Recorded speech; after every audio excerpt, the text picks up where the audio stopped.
Hello everyone, मुस्कान जी इस point में आप सबका स्वागत है। करेंट अफेयर्स की डेली अपडेट इस चैनल पे मिलती है, तो अगर आप चैनल पे नए हैं तो ऐसी डेली अपडेट के लिए चैनल को सब्सक्राइब कर लें और बेल नोटिफिकेशन को ऑन कर दें। और अगर आपको ये वीडियो पसंद आता है तो वीडियो को लाइक करें। तो आइए जानते हैं क्या कुछ खास है आज के करेंट अफेयर्स में। पहला प्रश्न है, किसने दुनिया की पहली हाइड्रोजन से चलने वाली flying boat the jet launch की? Who launched the world's first hydrogen powered flying boat, the Jet? इसके लिए ऑप्शंस हैं जापान, दुबई, रूस और America. And the correct option is option B, Dubai. Dubai की फर्म कंपनी जीरो इमिशन ने संयुक्त अरब अमीरात, जिसे यूएई कहते हैं, वहाँ पे पहली हाइड्रोजन संचालित flying boat the jet launch किया है। ये नाम आप याद कर लीजिएगा, उस फ्लाइंग बोट का नाम द जेट है। द जेट बोट 40 समुद्री मील की परिभ्रमण गति से पानी के ऊपर चलने में सक्षम है, जो कि 8 से 12 यात्रियों को ले जाने की क्षमता रखती है और इसका उद्घाटन 2023 में किया जाएगा दुबई में। संयुक्त अरब अमीरात की राजधानी का नाम अबू धाबी है और संयुक्त अरब अमीरात की मुद्रा का नाम दिरहम है। संयुक्त अरब अमीरात के वर्तमान में राष्ट्रपति खलीफा बिन जायद अल नहयान हैं। अगला प्रश्न है, किस देश के 28वें प्रधान न्यायाधीश के रूप में जस्टिस उमर अता बंदियाल को नियुक्त किया गया? Justice Umar Ata Bandial was appointed as the 28th chief justice of which country? इसके लिए ऑप्शंस हैं पाकिस्तान, इजराइल, मंगोलिया और Iran. And the correct option is option A, Pakistan.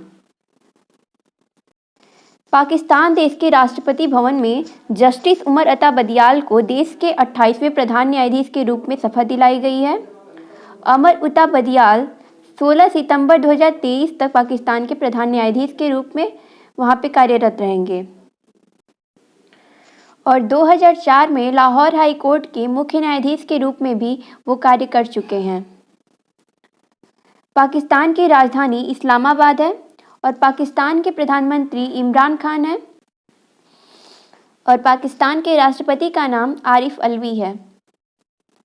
LIC विश्व स्तर पर सबसे मूल्यवान बीमा ब्रांड की सूची में किस स्थान पर रहा? What is the position of LIC in the list of most valuable insurance brand globally? इसके लिए ऑप्शंस हैं 6वें, 12वें, 10वें और 3रे। And the correct option is option C, 10वें। LIC का full form life insurance corporation होता है। ब्रांड वैल्यूएशन रिपोर्ट के अनुसार LIC विश्व स्तर पर बीमा ब्रांड की सूची में 10वें स्थान पर रहा है। 2020 में इसकी रैंकिंग 13 थी और अब इसकी रैंकिंग 10th हो गई है। तो अगर आपसे एग्जाम में पूछा जाता है कि 2020 में इसकी रैंकिंग कितनी थी तो आपका आंसर होगा 13, और अगर 2021 का पूछा जाता है तो आंसर होगा 10th। इस रिपोर्ट को ब्रांड फाइनेंस द्वारा जारी किया गया है और इस रिपोर्ट में टॉप 10 में 5 चीनी बीमा कंपनियां शामिल हैं और जिस फर्स्ट रैंक पे जो है उसका नाम है pig and insurance brand value. ये पिछले साल भी फर्स्ट पे था, यानी ये 2020 और 2021 दोनों में फर्स्ट पे है, लेकिन इसमें 26% की गिरावट देखी गई है। और ये pig and insurance brand value company जो है ये एक चाइनीज कंपनी है। ब्रांड फाइनेंस रिपोर्ट के अनुसार LIC का बाजार मूल्य 2022 तक 43.40 लाख करोड़ रुपए और साल 2027 तक 58.90 लाख करोड़ रुपए हो जाएगा। LIC की स्थापना 1 सितंबर 1956 में की गई थी। LIC का मुख्यालय मुंबई में स्थित है और LIC के वर्तमान में चेयरमैन MR कुमार हैं। ये सारे फैक्ट्स बहुत ही ज़्यादा इम्पॉर्टेंट हैं। LIC से रिलेटेड ये सारे फैक्ट्स आप याद कर लीजिएगा।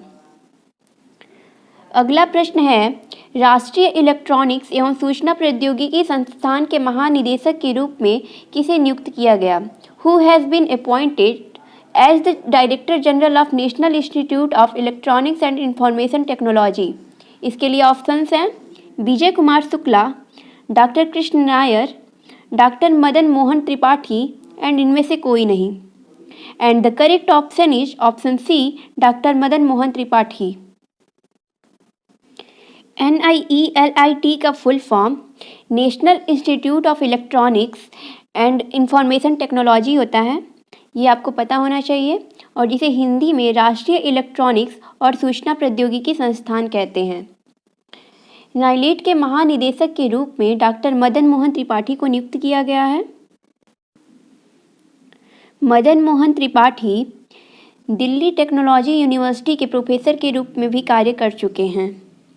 नाइलेट की स्थापना 1994 में की गई थी और नाइलेट का मुख्यालय नई दिल्ली में स्थित है। अगला प्रश्न है, किस राज्य ने तुरग्या महोत्सव 2022 आयोजित किया? विच स्टेट ऑर्गेनाइज्ड तुरग्या महोत्सव 2022? इसके लिए ऑप्शंस हैं राजस्थान, उड़ीसा, अरुणाचल प्रदेश और Punjab. And the correct option is option C, Arunachal प्रदेश।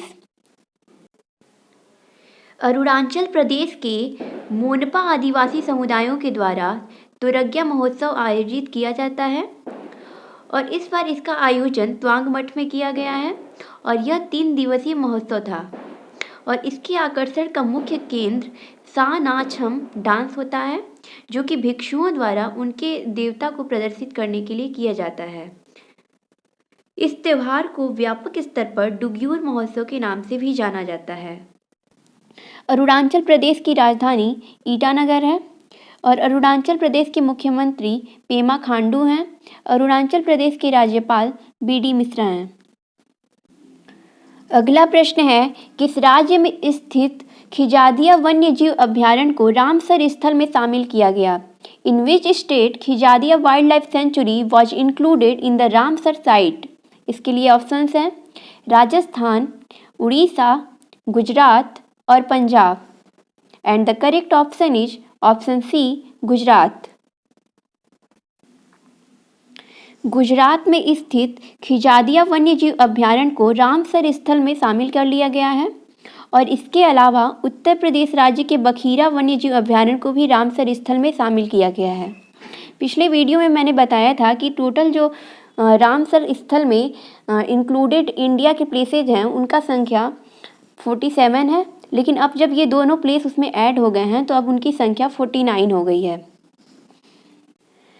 खिजादिया गुजरात की चौथी रामसर साइट है और इससे पहले नाल सरोवर पक्षी अभ्यारण्य, थोल वन्यजीव अभ्यारण्य और बाधवाना वन्यजीव अभ्यारण्य को रामसर स्थल में शामिल किया गया है। यानी गुजरात में अब कुल टोटल 4 जो प्लेसेस हैं उन्हें रामसर साइट में ऐड कर लिया गया है। गुजरात के मुख्यमंत्री का नाम भूपेंद्र भाई पटेल है। गुजरात के राज्यपाल आचार्य देवव्रत हैं और गुजरात की राजधानी गांधीनगर है। अगला प्रश्न है, लॉन्च पुस्तक the class of 2006 sneak peek in the misadventures of the great Indian engineering life के लेखक कौन है? Who is the author of the launch book the class of 2006 sneak peek in the misadventures of the great Indian engineering life? इसके लिए options हैं Neeraj Jaiswal, Saurabh Shukla, Vineet Desai, Aakash Kansal. And the correct option is option D, Aakash Kansal.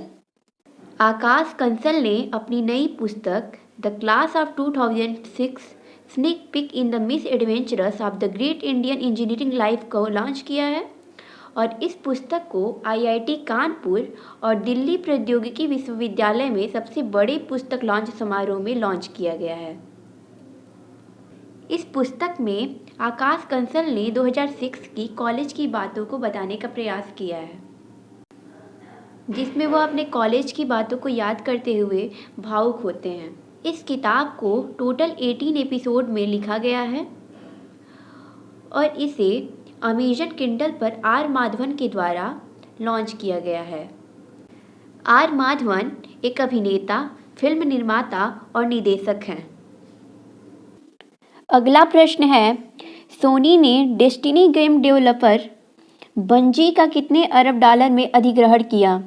Soni acquired Destiny game developer Bungie for how much million dollars?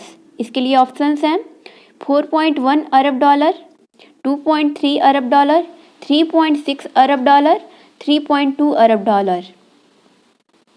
And the correct option is option C, $3.6 अरब।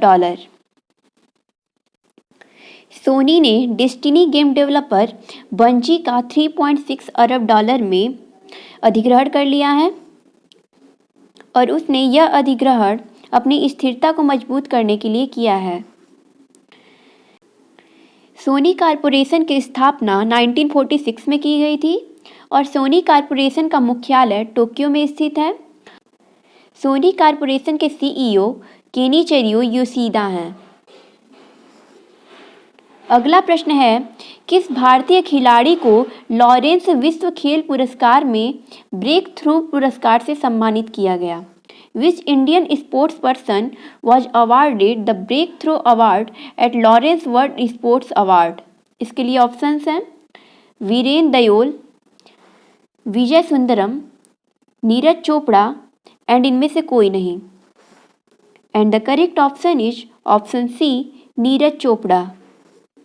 नीरज चोपड़ा ने Tokyo Olympic 2021 में भारत की तरफ से gold medal जीता था और वह एक एथलीट प्लेयर हैं और इनको Lawrence world breakthrough of the year पुरस्कार से सम्मानित किया गया है। ये आप याद कर लीजिएगा, Lawrence world breakthrough of the year पुरस्कार से सम्मानित किया गया है।